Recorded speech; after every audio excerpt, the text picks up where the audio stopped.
एक बार 3 डॉक्टर्स और 3 engineers train से कहीं जा रहे थे। तीनों डॉक्टर्स ने अपने लिए एक एक टिकट ली थी, जबकि जो इंजीनियर्स थे उन तीनों ने सिर्फ एक ही टिकट ली थी। जब इंजीनियर्स ने टीटी को आता हुआ देखा तो वो तुरंत बाथरूम में घुस गए। जब टीटी ने देखा कि बाथरूम बंद है तो वो तुरंत बोला, अंदर कौन है, टिकट प्लीज। बाथरूम के अंदर से सिर्फ एक ही हाथ बाहर आया जिसमें टिकट थी।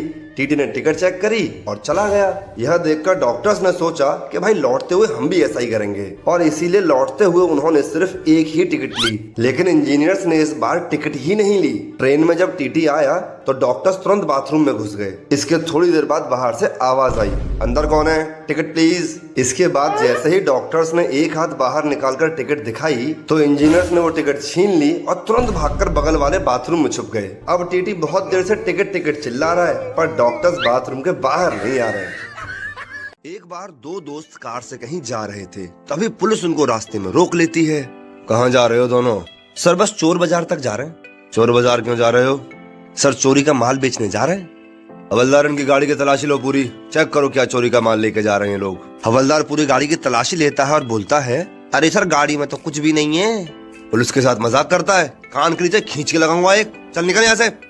अगले दिन वो दोनों फिर से कार में जा रहे होते हैं और पुलिस उनको फिर से रोक लेती है। आज कहाँ जा रहे हो तुम दोनों? सर आज भी चोर बाजारी जा रहे हैं हम तो फिर चोरी का माल भी लेके जा रहे होगे? बिल्कुल लेके जा रहे हैं सर। हवलदार चेक करिए एक बार फिर से इनकी गाड़ी। सर गाड़ी तो आज भी खाली है, मैंने आपके बोलने से पहले चेक कर ली। मजे ले रहे हैं हमारे। बेटा अगली बार मजाक किया ना मैं इतना कूटूंगा ना तुझे, चल भाग यहाँ से। अरे सर हम मजाक थोड़ी कर रहे हैं आपसे, आप पता नहीं कौन सा चोरी का सामान ढूंढते हो गाड़ी में। हम तो गाड़ियां चुराते हैं सर, गाड़ियां। ये चोरी की गाड़ी ही तो है जिसको चोर बाजार लेके जा रहे हैं बेचने के लिए।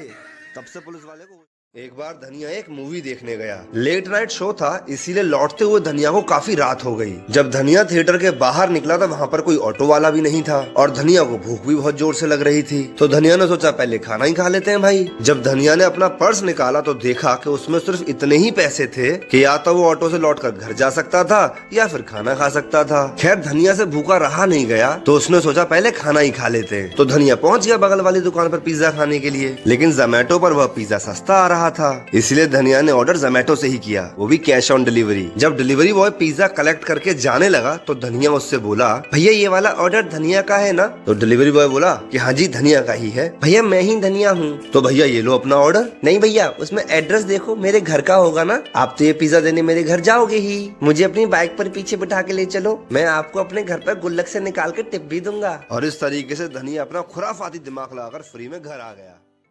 एक बार दादाजी बस से कहीं जा रहे थे। जैसे ही वो बस में चढ़ने वाले थे तभी पीछे से धनिया की आवाज आई, अरे दादाजी दादाजी रुक जाओ, आप अपना वॉलेट तो घर पे ही भूल आए थे, ये लो अपना वॉलेट।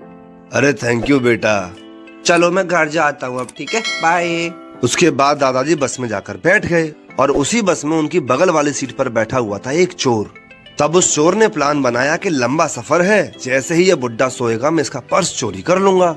थोड़ी देर बाद चोर की आंख लग गई और जब उसकी नींद खुली तो उसने देखा कि दादाजी सो रहे हैं। वो तुरंत दादाजी के पास पहुंचा और उनकी सारी जेबें टटोल मारी, लेकिन उसको वॉलेट कहीं नहीं मिला। थक हार कर वो अपनी सीट पर आके बैठ गया।